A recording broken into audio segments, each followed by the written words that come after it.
Magandang gabi lahat. Good evening all. I'm Motzie, the creator of the High Night Podcast, and I'm here with my lovely friend and co-host, Edward McKee. Hello everybody, how's it going? Welcome back, Edward, to a new episode of B-Sides. Lovely to have you again. Always good to be here. Wonderful. Always good to be here. Yes. Welcome to B-Sides, where we chat about High Night episodes, characters, inspirations, and Filipino culture, folklore, mythology, and monsters, and of course, the wonders of Toronto. And in this episode, we are covering the following episodes. Episode 61, Tiwala. Episode 62, Akit. And episode 63, The Young Man, Part 3. And as always, we will be covering each of these episodes. You'll be answering questions from the listeners. And we'll be summarizing everything. And I will be asking Edward what he thought of these episodes. So, very exciting. We will start very quickly. We will start with, because at first we got a few questions, and we were like, well, not enough questions. And then suddenly in the last minute, a lot of people sent in questions. So now we have a lot of questions to cover. Which is always great for us, because then it's not us just talking about the same thing for 50 minutes straight, which I think what happened in the last B-Sides. Which, I mean, it was still fun, but yes, it was still it's fun. Like, so it's a lot to work with when it is very funny though when we get caught up on one single thing and then we just talk about it for like 30 minutes straight. Yeah, and then every single time we try to change the subject, it just goes back because we're not done. Yeah, exactly. We're like, and one more thing. Oh, and one more thing. And then we go on a completely I said I was done, tangent. but one more thing. Yeah, one more thing. Yeah. Oh, gosh. But yeah, so the first thing we'll be doing is answering some questions unrelated to the episodes. They were just sent in for B-Sides in general, but I thought they were really sweet, and we're definitely going to answer them right now, even before we jump into the episodes. And these unrelated questions are from the wonderful T-Emo on Tumblr. T-Emo says, for the B-Sides, I have a couple of questions. Pick and choose what you want. I will pick all of them. So, the first question is, what's everyone's go-to song for karaoke? Ooh. Unfortunately, I don't have an answer for this, but do you have an answer for this, Edward? So I don't do karaoke, or karaoke, as it's actually supposed to be pronounced. Because I'm not cool enough to know how to set up a karaoke station in my own home, and I never go out anywhere. I am a homebody. That's fair. But I do like singing out loud to myself, especially when I'm in the shower. I'm one of those people that sings in the shower. Hell yeah. It really just depends on the day. I usually have at least one song stuck in my head at any given time, and right now it's Golden from K-pop Demon Hunters. I haven't even seen the movie yet, and it's stuck in my head. God, my go-to, though. I think if I had to pick one, it would probably be... Oh, God. I'm suddenly forgetting the name of it. It's by Queen. Bohemian Rhapsody. Yeah. That's pretty much my go-to as well. If I have to pick one, it's Bohemian Rhapsody by Queen. Yeah, just to give a quick answer, I think all of them would sing Bohemian Rhapsody together. I think they would all take each part and just like it's the one song they all memorize together. But as far as like karaoke, I think, and yeah, in the Philippines they also call it karaoke, but as far as karaoke, I think that Mary would pull that very Filipino thing, because she's sung before, right? We know she sings. She sings pretty well. Yeah, she sings all the time. Especially on Christmas. Especially on Christmas, exactly. Like, we have literally had her sing not out of nowhere, but like, different songs. I think she's gonna pull the very Filipino thing, where she will just casually pick a very random ballad, and then sing her heart out in a way that would win many The Voice episodes, you know what I mean? Oh, yeah. She would just do that. She would just very quickly do that. And so obviously she would go, and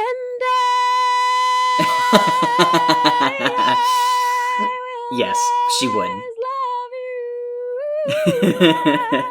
Everyone can do that in the Philippines. And I love that. I don't even think I can. I don't think I can hit that high register anymore. It's a cultural feature. Many old men can hit that high register in the Philippines. Bless. Oh my God, that's amazing. It is just what we do. And then here's another option. So there's a really fun Filipino song called I'm looking I just saw the waveforms for that. Okay, that made me laugh. Anyway. There is a song in the Philippines that I really like. It's called Basang Basa sa Ulan, which means like wet from the rain. And it is a classic song where this woman is basically singing about how she is like having a bad day, basically. She's just standing in the rain. You know that gif of David Tennant's Doctor Who? Like standing in the rain, look like this. Yeah. That is the 100%. Entire vibe of this song. Okay, so that's basically that gif in song form. That's incredible.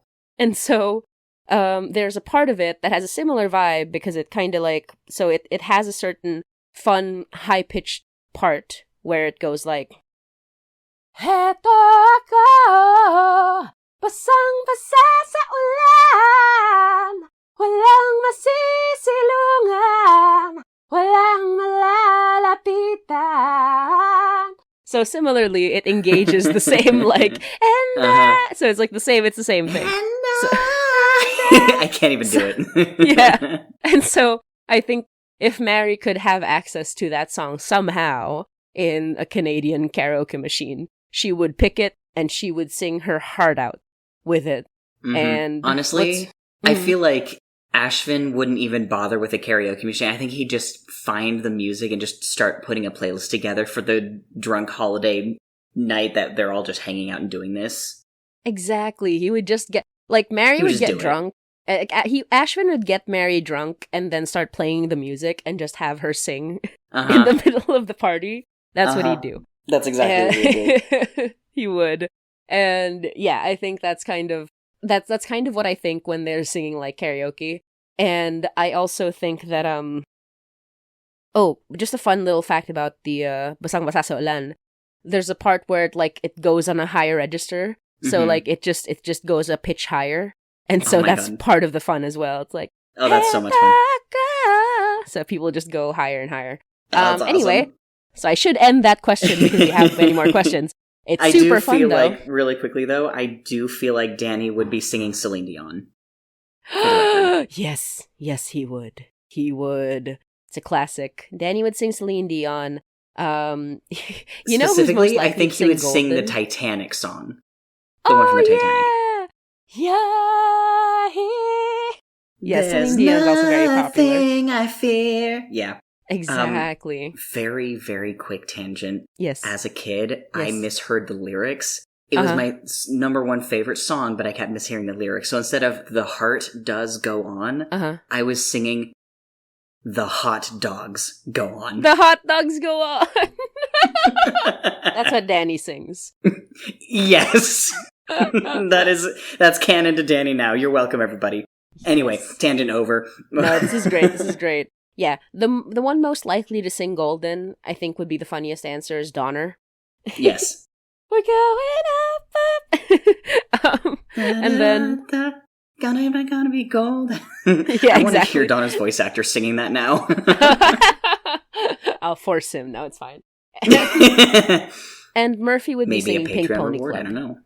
Murphy would be singing Pink Pony Club. He would. He would, absolutely. He would. And I believe that... Oh, what's it called? Yes. I believe that Laura would sing Good Luck Babe by Chappell Roan. She would. That would be so cute. You know, it doesn't matter that these songs come out after the events of Hainai, because Hainai is still technically taking place in 2020, 2021.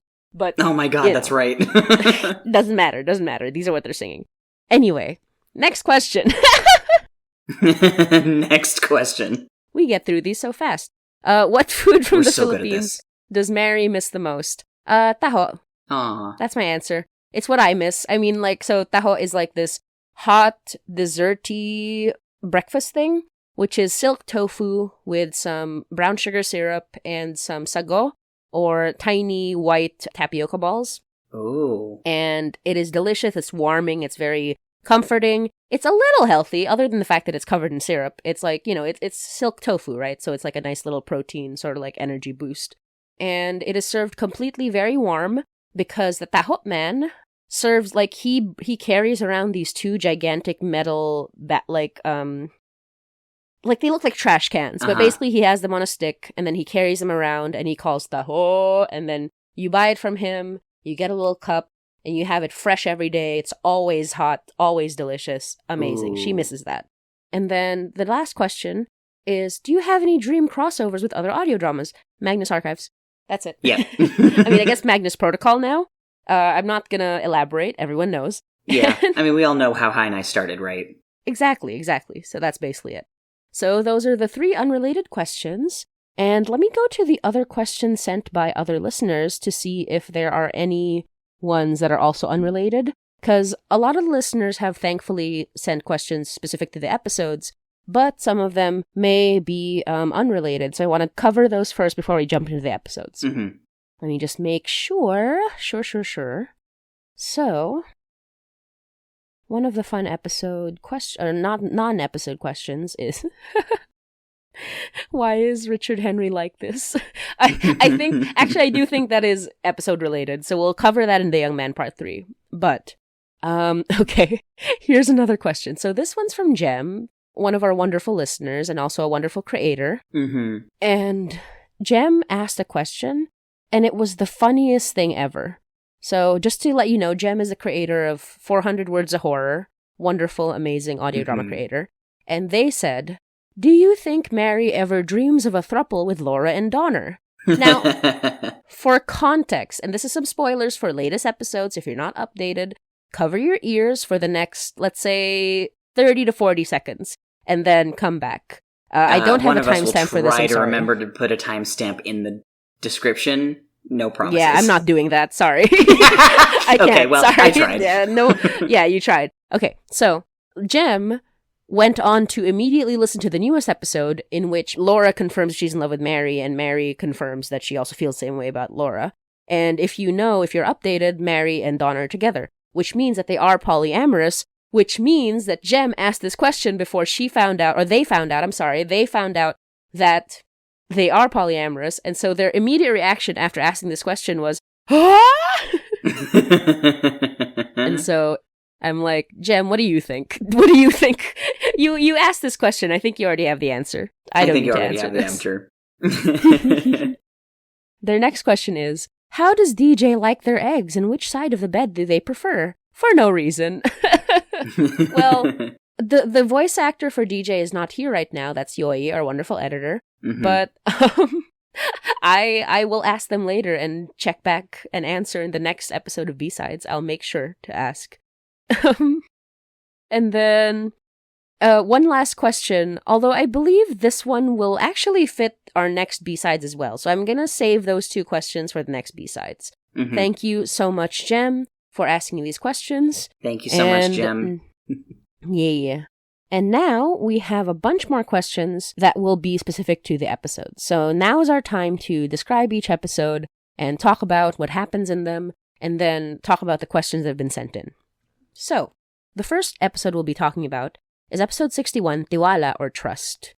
Now, this was a short but fun episode because it's the very first time we ever hear from the long-awaited but always talked about character, Marianne Weeks. Mm-hmm. So Marianne finally comes and is voiced by the absolutely amazing Octavia Bray, who created the wonderful sci-fi rom-com Life with Leo. Mm-hmm. Octavia, and the funny thing is, Octavia has known she was going to voice Marianne Weeks for years. It took me this long to tell her that Marianne Weeks was going to be in the show, or like to finally let her give her the script. She has been very patient with me. Thank you, Octavia. And Marianne Weeks, at least one piece of her soul. So Mary basically takes a good focus, which holds pieces of Marianne Weeks' soul, which she uses to undo the horrible supernatural effects of normal foci. Mm-hmm. And when Mary talks to Marianne, she asks her about the benefactor. And basically she asks her, can the benefactor be trusted?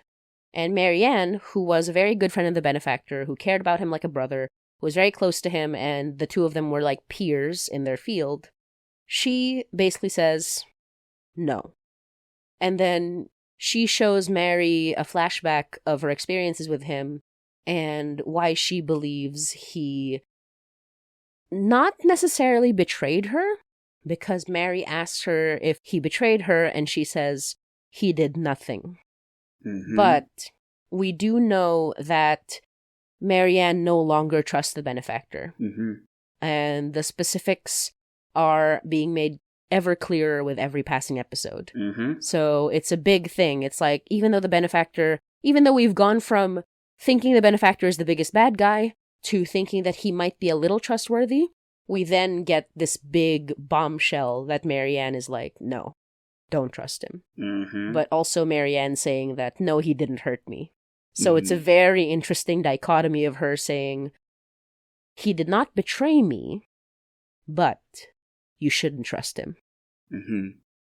And so it kind of brings up more questions as like on top of the answers we get. Oh, totally. And it's very interesting. It like gives you a little look into Marianne's psyche, especially after she lost everything, and especially after she lost her brother and went on to make these sacrifices and eventually lost her life because she was cutting her soul into pieces, which is an insane thing to do. Yeah, incredibly. Like, props to her for actually going through with it instead of just being like, oh, this is something that we can do, but who's going to do it? She's like, no, I'm just going to go ahead and do it. Like, screw it. Exactly. Somebody has to make the sacrifice. It might as well be me. Marianne is very morally, straightforward. But there is like a lot of contention about whether or not she should have sought help outside of herself. Mm-hmm. But unfortunately, the person she trusted the most, which is the benefactor, turned out to be not trustworthy. So that's the entire like premise of this episode. And how, like whether or not they can trust the benefactor, the answer is no. But at the same time, Mary then asks, can they save the benefactor? Which is a different question entirely. Mm-hmm. And Marianne doesn't know the answer to that, which is very interesting for Mary herself. Mm-hmm. Oh, incredibly. Yeah. Also, the saddest part is that CJ, who loves Marianne, obviously the conversation ended when CJ, who was there for the summoning, had to, or wanted to talk to Marianne. And it's basically the two of them reuniting after so long, even though, obviously, it is just one piece of Marianne and not her whole self. Yeah. Mm-hmm. And at the end, Laura and Mary have their talk where Laura avoids saying anything about what she actually feels, which, comes back later. Yep. As you may know. As you may know now. If you didn't skip the spoilers and hadn't listened to the episode yet, you know now. Congratulations. You know now. Congratulations. Exactly. And then so just to cover some of the questions that we got from the wonderful Tia. Tia Now's daughter says, for the question for Tiwala, question. If you can share without dipping into spoilers, what other sort of experiments did the benefactor and Marianne collaborate on? And then she adds, I'm just a sucker for how magic works in the Haina universe and love hearing all about the different ways it's done. And then, just a comment from this same person, Mary wanting to save everyone sure makes her relatable to a point where I'm pretty sure I have to bring this up in therapy at some point. That's so real. Well, yeah. Just to answer, they worked on a lot of stuff. So here's the thing. Very briefly I forgot the number of the episode, but it was the episode where Mary was reading through the Book of Elders. Mm-hmm. And in that book, she starts reading off of a list of the spells that they have either created or built on. And the benefactor has the longest list apart from Marianne. Now, we don't get to hear Marianne's list. We do get to hear a lot of the benefactor's list, but not even all. So both of them were definitely working on a lot of those spells together. Now, I can't name a specific one right now, but obviously they were working together on, they basically, went back and forth with each other on all their ideas. They were basically, each other's, partners in crime, I guess. I mean, they're kind they are kind of crimes. Doing a murder, so I would call that a crime. Yeah. Yeah. I mean, they didn't think of it that way. No, they didn't think of it that way, but that's, on sheer technicality, that's what they were doing. Exactly. So yeah, so if you want, you can look at the benefactors list from that episode, from the Book of Elders episode, where we just read a bunch of his spells that he made. I believe it was 51. I have to double check.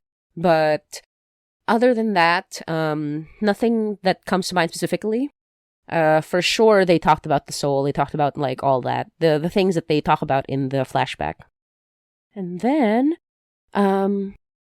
so Edward, usually I ask you like what you think of each episode, but I think for this one we will ask you at the end of this, at the end of all three, when we've asked all the episodes or asked all the questions from the listeners. Yeah, I think for the sake of brevity, because otherwise we're going to just be talking. Oh no, we're out of time. Yeah, exactly. Okay, so the next episode is Akit, episode 62. Akit, or Attraction, is super fun because basically DJ in the Dark receives a call from a man who fell in love with a ghost, and then Mary talks to Donna about her worry over Laura. So this one was super fun. It's one of the more standalone ones. I love sprinkling in standalone stories in between all the High Night episodes because things have gotten very plot heavy, but I do think it gets a little harder to listen to and write when it's just plot after plot after plot. I mean, not everyone feels that way, but I feel that way. And so it's always fun to have something that is related to the plot, but can stand on its own. And in this particular instance, it is writing a story about a man who falls in love with a ghost. Or to be more accurate, he was a boy who fell in love with a ghost when he was a boy. And then as a man, re-encounters that ghost when that ghost becomes basically like the subject of fear for his daughter. And we had the wonderful Sean from Sean Pellington from Wake of Corrosion voicing the man who fell in love with a ghost. It was awesome. It's a good episode. Go listen to it if you haven't already. It's a very good episode. Yeah. But what's interesting about this episode is that the whole concept is that this man, when he was a boy, fell in love with the ghost of young Will. Because we know that young Will manifests as a burning ghost. Very terrifyingly, when people call him Bloody Mary style, summon him Bloody Mary style, in a bathroom with a mirror and obviously like a candle in hand, he will appear at first as a normal person and then burn alive or dead, like burn away right in front of their eyes. So that was the whole horror. And yet, this young bisexual boy, falls in love with him because instead of being terrified of this absolutely horrific like image of this guy burning away, he thinks that he actually looks sad and beautiful. So that was a really fun thing to write about, and I will read one of the questions from Tia once again about this particular episode. The question is, will the caller and or his daughter make another appearance later on, as the Scooby Gang dig further into the Elder's history, as closure for the ghost he loves, if nothing else? No. That's my answer, I guess. My main answer is just no plans as of this time, but that's not actually a no. That's a no right now. Who knows what's happening in the future? Because I always write these one-shot standalone characters who are never meant to come back, and then suddenly, like 3 episodes later, they are Jay the journalist and appear for like 20 episodes in a row. I was like, so never trust me when I say no, but for now, no plans. That might be a spoiler, but honestly, I think it's just enough because I do think that a lot of these moments are more impactful when you don't know or believe that they're not going to come back. And for now, I believe that the story is more standalone. And another question is, from Tia, or, unless I'm reading too much into it, are they distant relations to the Weeks family, and that's why Will seemed attached to the more than one person in the same family? I think that, actually, interestingly, listener Alex mentions this, they are from Britain. So they would not have any relationship with the Weeks family, a Black Canadian family. Yeah. So, unfortunately, like, this is one of those things I usually keep mysterious, but because that answer is pretty much there, the answer is no. But again, we don't know if they're coming back or not. Right now, I don't think so, but when I write these standalone stories, whatever feels right in the moment So what's fun about Hainai is that while the main plot, the A plot, is planned out and regimented, I give myself freedom to be more, to have like the flexibility to write standalone stories based on whatever inspires me in the moment or within like a month of what I'm writing, so that it never feels stale. It never feels like I get tired of the writing. So the answer is for now, no, but who knows what's happening in the future? Who knows? I mean, we definitely don't, because how many of episodes that came out recently were like, oh, you know what would be a really good idea? Exactly. It's like, sometimes I have the idea within the day, and then I'm writing it, and suddenly it's a wonderful and legendary idea, but it happened so fast. You know what I mean? Yes, exactly. And sometimes it's the pit episode where it becomes so inspiring to me that I have to cut it in half because it got too long. Yeah. Like, a lot of Hainai is off the cuff. Like, the main story is not, the very important details are not, but a lot of what's off the cuff is so that I can sort of explore horror more freely without tying myself or, like, limiting myself too much. It is a fun way to sort of, like, balance out a very consistent main story while also getting as creative as possible with my inspirations, with the kinds of horror I want to cover. It's how I get stuff like the comics side story with Head and Edda. Yeah. It's how I get the pit. It's how I get like all okay. that. It like comes from different places. Yeah, it's super fun to watch and listen to. Just, you know, half the time the creative process ends up being like, hey Ed, you know what would be an interesting idea? And then we just talk about it, and then suddenly it's a whole episode, and it's really, really fun to watch. Like, it's just an exciting process to be a part of, for sure. So thank you for letting me be part of that process. Hell yeah. I mean, here's the thing. If you weren't there, the process would not even be half as, like, fun and inspiring. Because, I'm glad. yeah, like, that's kind of how it forms. It cannot form unless, like, somebody, you know, unless it makes sense. And just talking to myself doesn't always make sense, so. Yeah, it's that rubber duck theory. You need a rubber duck to talk to, otherwise you can't actually talk it out in a meaningful way. Yeah. And obviously I need a second opinion. Rubber duck. Yes, you are the I'm your rubber duck. we'll draw you as a rubber duck. But like, no, but also you give like important insight, you know? So like more than a rubber duck, you are indeed like a special thanks, sort of like like cuz not quite a co-writer, because you don't necessarily like write anything specific. Yeah, I don't do any of the actual writing. Yeah. But at the same time, I like to call you a co-writer because I feel like none of this gets written without sort of like the back and forth between us. So it really helps. Okay, so the last comments from Tia, I really like these. It says, Mary cutting herself off from signing off her call to Laura with I love you. I'm coming for your shins. That is a threat, to be fair. Yeah, and then another comment from Tia says, I already cried about this on Tumblr, but Mary calling Donner mahal, or in Filipino that's love, has me feeling a certain way. Yeah, me too. Yeah. Yeah. I love how it's like, I'm coming for your shins, and then, aww. Yeah. I'm coming for your shins. That's the Hainai spectrum, the Hainai listener spectrum. It truly is, though.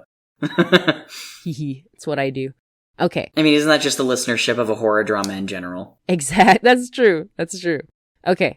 The last episode we're going to be talking about is The Young Man Part 3. And just a quick overview. If you have listened to the previous Young Man episodes, then you know a little bit about what The Young Man is. The Young Man is covering the benefactor's story, his rise, basically, when he began, how he became the benefactor and all that. And in The Young Man Part 3, we get a lot of his backstory, basically his relationship with Jack Robin. And it's a very intimate... So, if in The Young Man Part 2, the benefactor, you know, becomes part, like, basically, like, locks in with the elders, he's no longer able to leave if he wanted to, and he doesn't. The Young Man Part 3 goes on to kind of talk about what he experienced with the elders, like, but especially the people that he cared about most, and what he experienced with those not part of the elders, but still part of that circle, which is Jack Robin and young Will. So we dive more into the relationship. We dive more into sort of like the interesting thing is that even though the benefactor was very close to Marianne, Jack Robin knew him a little more. And that's something that's said in Tiwala as well when Marianne talks about him. Mm-hmm. And it's interesting. So in this one, we actually describe a lot about Jack Robin. We describe about how he was with young Will, how they were in love. And it's also when Marianne tells the benefactor that she's in love with CJ and is worried about judgment from her, basically her best friend, which is benefactor. Mm-hmm. And the benefactor, having to sort of clench his teeth, be a good friend, and say, no, I don't, and he means it when he says he doesn't judge her. Mm-hmm. He just feels, obviously, he's going through heartbreak, but he's still able to sort of soldier through it and tell Marianne that he still loves her. Yeah. Even though it's never going to be the way he wants. Exactly, yeah. And then we get an interesting view into his relationship with young Will. Mm-hmm. Now, his relationship with young Will is a bit interesting because we don't get an inkling that they were super close until just now, where we find out that young Will and the young man had sort of a slightly fraught relationship because the young man so badly wanted to be the son Savard wanted, whereas young Will hates being Savard's son. Mm-hmm. And so you have this dichotomy where you have the guy who wants to be Savard's son and the guy who desperately doesn't want to be Savard's son. And they kind of had a discussion about what would happen if they switched bodies. And even though the discussion ends with, they'll try to figure it out, but it's probably not possible, it is an interesting thing where they become closer as a result of that discussion. Mm-hmm. Because now the young man understands young Will a lot more. And they become sort of like mirrors of each other and have an understanding of each other where before they kind of just didn't get each other at first. Yeah. But they had so many overlapping friendships and loved ones that they were always in each other's space. Mm-hmm. Yeah. And what's also interesting is that Savard talks about Jack Robin and his power as a person. Mm-hmm. Jack Robin did not do any magic, but Savard sort of was he kind of is magic, though. Yeah. Because Jack Robin was the one who could bring everybody together. He was the charming one. He was the one who did this sort of social magic. Exactly. He had a magnetic personality that just attracted people to him. Exactly. He brought people together. Exactly. He brought people together, which is why his death was so, was really had such an impact on everybody. Mm-hmm. But this happened before his death, and we find out that Jack Robin knows a secret about the young man, aka the benefactor, that nobody else knows. Mm-hmm. And this secret still hasn't been revealed, by the way. So not yet. Right now, we have this gun, this not gun, but the smoking gun or this Chekhov's gun. Yeah. Of a secret that Jack Robin took to his grave. Mm-hmm. That nobody else knows about the benefactor, but is something the benefactor was desperate to keep. Mm-hmm. And this episode ends where Jack Robin and young Will and Marianne Weeks and CJ have this sort of private wedding where obviously it's not official in any capacity, but it's for them. It's for them to feel like they can be married even though they obviously can't in this era, in this time. And the one they invite to this wedding is the young man. Mm-hmm. So he is in this position where he feels still a little bit of heartbreak that he can't be with Marianne, but he also feels so blessed to be the one they trust with this moment. Mm-hmm. And it stays with him, which is very poignant when you think about how Jack Robin would die soon after. Yeah. Yeah. And not only that, but he would lose young Will to grief, and then not too long after that, he loses Marianne because she's just so wrapped up in this mission that she forgets to live herself. Exactly. So this bubble of happiness is so short-lived. Exactly. That is the center of The Young Man Part 3. It is his happiness, and it all comes back to Jack Robin. Mm-hmm. And so, a question from Tia, once again, is, other than personal preference, is there a reason there are so many poly relationships in Hainai? So I think referencing the fact that, basically the young man and Marianne say that they love each other. In this particular instance, no, they are not polyamorous. It is just a matter of unrequited love with the young man and Marianne, mm-hmm. but with Marianne being with CJ. I think, like, it obviously could be construed in certain ways because of the way that they talk about each other. But very specifically, Mary Ann feels sort of like brotherly affection towards the benefactor. Yeah. And, well, actually beyond brotherly, but not romantically, if that makes sense. It's more their like... relationship... How I would kind of describe it is it's like, we are so similar in so many ways that I feel like you are an extension of me. Like, we think alike, we have a lot of the same interests, we have a lot of the same, like, you know, morals or just beliefs. Like, we're just so similar in so many regards that we might as well be almost the same person, more or less. So it's like, you're my brother, but you're also more than that. Yes. But there was never any romantic feelings as far as Mary Ann was concerned. Exactly. She called him the soul of my soul, the heart of my heart. It literally is that she felt he was an extension of her, and while he didn't betray her outright, it was like kind of the biggest personal betrayal to her that he would not, like, that he was like so against like what she wanted to do, even though she believed that they were both aligned in this. So, yeah, very much like, she calls him like a brother, but she saw him as sort of like part of herself. Yeah. But not in a way that was romantic. Similarly, the way that young Will was with the young man, there are moments where it says that young Will kisses him and is like, you know, very close to him. But in that way, young Will is just like showing affection because he knows that the young man and Jack Robin are very close. Young Will also has no romantic feelings towards the young man, and neither does Jack Robin. So in this case, it is unlike the other relationships where there is polyamory. So obviously, Jay with Dooley and his own wife Marigold, they are a polyamorous relationship through Jay. And obviously, in the most recent episode, there are other polyamorous relationships. But for Mary Ann and Jack Robin and young Will and the benefactor, they are not necessarily a polyamorous relationship, but they are a very close-knit group in which couples of them are together. Exactly. And the reason is, personal preference. I also like, as a pansexual person, I just love in general. Yeah. And I love writing about love. And I do find that even though there's a lot of benefit in non-romantic love, and I do find it to be very valuable, I love celebrating romantic love. And so one of the ways that is not often celebrated in a way that I like to see is a lot of basically mutual polyamory. So I do love to put it into my works as much as possible, not with every single character, but in a way that feels natural and feels like it was earned. Yeah. And then a comment. The comment is quoting from the episode. It says, "My own name is only for the legal papers and little more than that." And then Tia says, "That's such a mood. It wasn't until I was living with my in-laws for a short period of time that one of my sisters-in-law finally learned my full legal name because she got the mail." Yeah. I mean, same though. Nobody knows my legal name. And if somebody called me by my legal name, I would not respond because I would not assume they were talking to me. It's so funny. Yeah, shocker of shockers, Motzie is not my legal name. If you would What? What?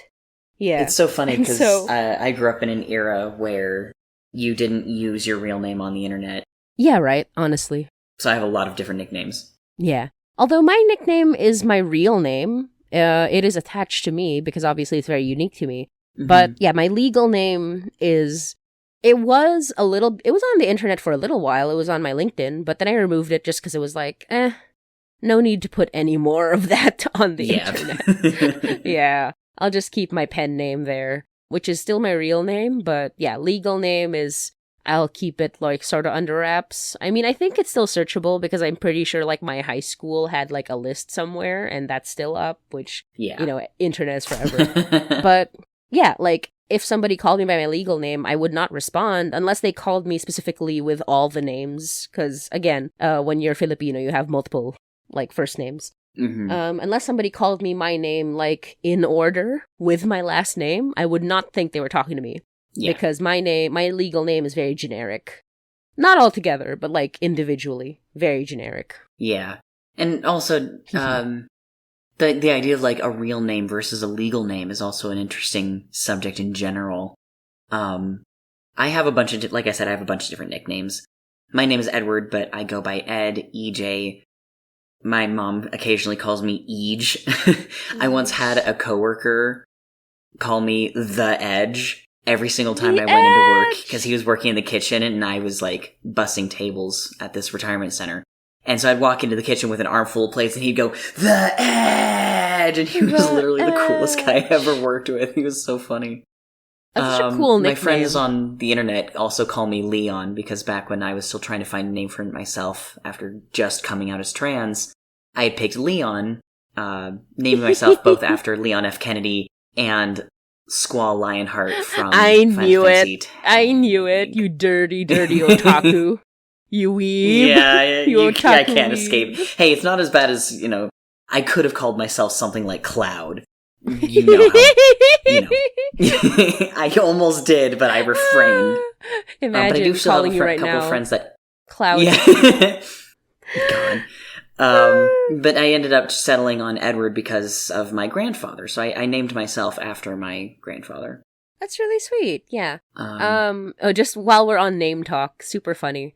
Motzie comes from, so my tatay, my dad, was the one who named me Motzie. Mm-hmm. And he spelled my name Motzi. That's how it was spelled. Uh-huh. But me, as a child, I think it was like maybe 5 or 6 or something, I started spelling it with an E because I had been reading lots of books, and I saw that when, you have a cute little name like that, you have to put an E at the end. So, like, because the I felt a little, like, too abrupt an ending, even though, obviously, in Filipino, there's no reason to put anything after the I. Yeah. So, I was like... So I wrote it with an E, and then I got mad at my tatay for misspelling it, even though he made that name. That's so funny. I told him, I was like, no, you have to spell it with an E. And he was like, I made that name. And I'm like, well, I'm spelling it with an E now. That's so cute. I have taken ownership of this name that you have given me. No, but he was really cooking. He gave me the best name ever, to be fair. That's so cute. It is a very fun name to say, I will say. Yeah, and it's very unique, and nobody has it except for, like, one OnlyFans woman and a cat, I guess. And a cat. The famous Motzies of the world. OnlyFans lady, a cat, maybe a bird, I forget. Amazing. That's awesome, though. Yeah, right? No, I love my name, honestly. So, like, my official, my legal name is kind of just like, it's fine. I don't hate it. Like, I'm not going to disavow it. So I guess it's technically still my real name, but I'm not going to respond to it because I wouldn't assume you were talking to me. Yeah, and that kind of leads into a tangent that we could tie back into Hainai, because if I remember correctly, we did actually have somebody asking about real names in Hainai and how true names work. Yeah. And obviously I've written myself into a corner because it's kind of just like, it's a lot of, well, it's not arbitrary necessarily. It's a lot of like, it's not a single rule. The way names in Hainai the way names in Hainai works is there's an aspect of it where it's not just your legal name. Yeah. And we do cover it in a later episode, which we'll discuss in a later date. But basically, your self-perception ties into what your true name is for the, true name spell. Mm-hmm. And self-perception is interesting because, like, the strength of the spell, especially the true name spell, focuses on what your self-perception is. So if you have abandoned a name completely, then it won't work as a true name because that's not your name anymore. Mm-hmm. However, if you have not abandoned a name, but, it's not what you identify by, then it'll work, but just not as strongly. Mm-hmm. What ends up working the best is if they pick the name that you most identify by. And so that's kind of like how, like, what do you most... Like, it's sort of like the way Hainai magic works as well is like connections, right? Like how connected are you to magic in the world? How connected are you to the forces of magic? How connected are you, etc., etc.? And so with true names, how connected you are to that name is what makes the true name spell stronger. And so if, for example, someone says if somebody abandons, let's say has a dead name, they have cut off that connection, which means it no longer works for them. Mm-hmm. However, if you have a name that you never abandoned but you no longer identify by, it might still work. But an interesting thing is that self-perception is one thing, but sometimes you can lie to yourself, right? Yeah. Like, you can say, I don't go by that name anymore, but you will still think of yourself that way. Mm-hmm. And so that'll also work, and that may work against you if you think you have abandoned the name, but mentally and like psychologically you have not. Mm-hmm. And so that's an interesting, like, that's kind of how I imagine it. Yeah, and any and all future questions related to this question and the benefactor will not be answered in future episodes of the B-Sides. Just cutting that off right now. We're not going to answer any questions about the benefactor.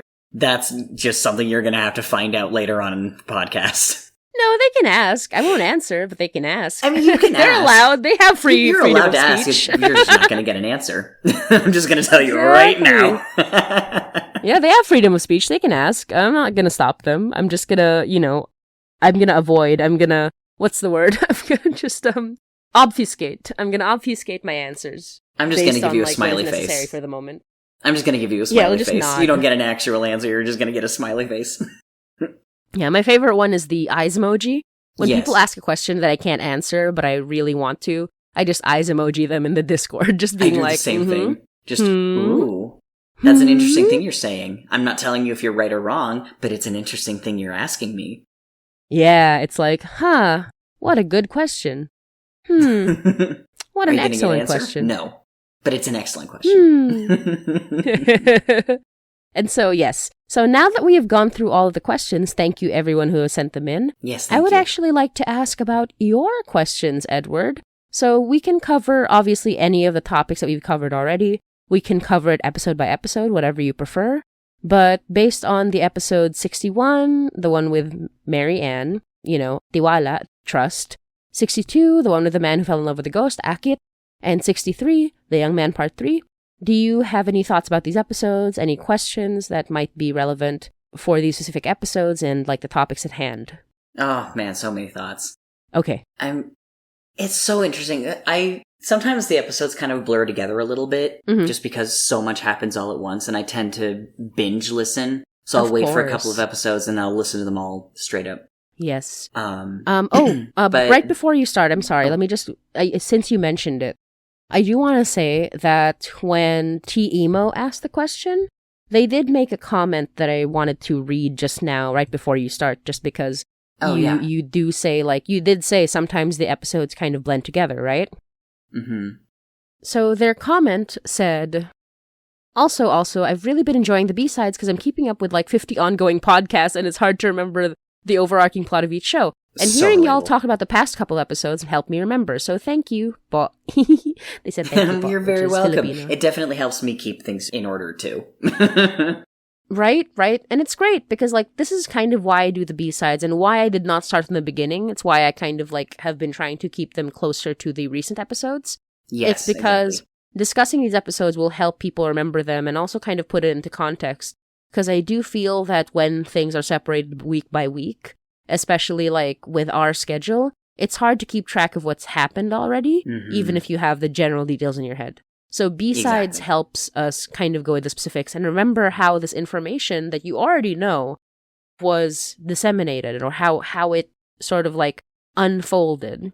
So you Mhm. take, you kind of take for granted that you know this thing already because you forgot when you learned it. But then you realize Exactly. actually that we learned that so long ago or we learned that just a week ago. It's crazy how much you kind of update in your head about the story. Yeah, and that's something that I find really interesting. When we first started the B-sides, we would have to ask each other, wait, when did this happen? When did we learn this thing in canon? Yeah. We'd have to go, digging through the script to try and find specific information. Right? Because, it's kind of tough because a lot of stuff, I don't even remember things that, because when I write them, I am maybe 4 or 5 weeks off when we start discussing the B-sides. Mhm. So it is tough to kind of remember what I was writing a month ago, even though obviously I can go back and look, Mhm. but just off the top of my head, I won't be able to remember everything. Yeah, just off the cuff. and so it's tough. really good to go back. It really is. Yeah. It's really good to go back and kind of get context and be like, oh yeah, that's when we said this or that's when we learned that. And it's always good to remind the listeners as well. Yeah, so it is good to hear that these B-sides are helping people in their listening journey. So thank you for the comment. Appreciate that. For those of you still listening, you may have noticed that you're not listening to the entire episode of B-sides. This one is pretty long, so you might have noticed. Oops.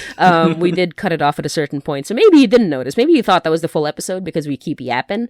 But you have not, in fact, listened to the full episode. The full episode is available to all patrons $10 and above. That's the Ate tier. That is a special bonus episode for all Ate patrons and above. And the full episode is the full edit of each B-sides. We make a large chunk of these episodes available to all listeners because I don't like, what's it called? Locking things away behind... exclusive paywalling. Paywalling, there you go. I don't like paywalls, but I also need to live. So... Yeah, we have to pay, we have to pay rent and stuff. Exactly.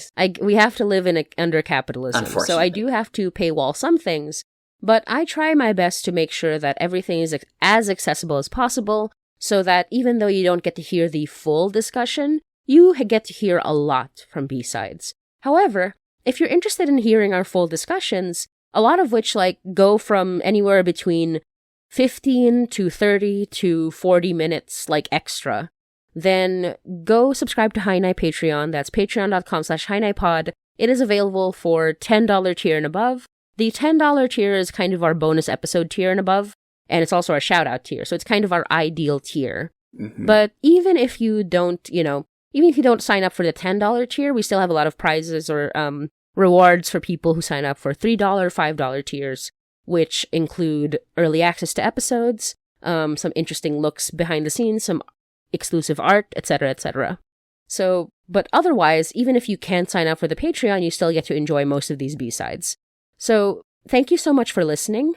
And regardless, listening to us gives us so much support. It really helps us. It would add revenue and all that. And, even if you can't sign up for our Patreon, if you, bring us to more people, if you talk about us, then we definitely get more support as time goes on. Mm-hmm. And thank you so much for listening. We really appreciate it. Thank you so much, Edward, for hanging out today once again and, thank you so much for having B-sides with me. It's a great amount of Always fun. fun. I enjoy being here. Hell yeah. And yeah, the next B-sides will be covering our next 3 episodes. So if you want to send in your questions, make sure you do. We are on not all socials, but a lot of them. We are on Twitter, Tumblr, Instagram, Facebook, and Blue Sky. And even our YouTube posts get comments sometimes. Yes. So you can @HainaiPod, HINAYPOD, and send in your questions for the next episodes. We accept both episode questions, specific questions for the next 3 episodes, or just episode questions in general, as you heard in the beginning. Once again, maraming salamat. Thank you so much, and I hope you have a good night. Have a good night. Bye. Yippee!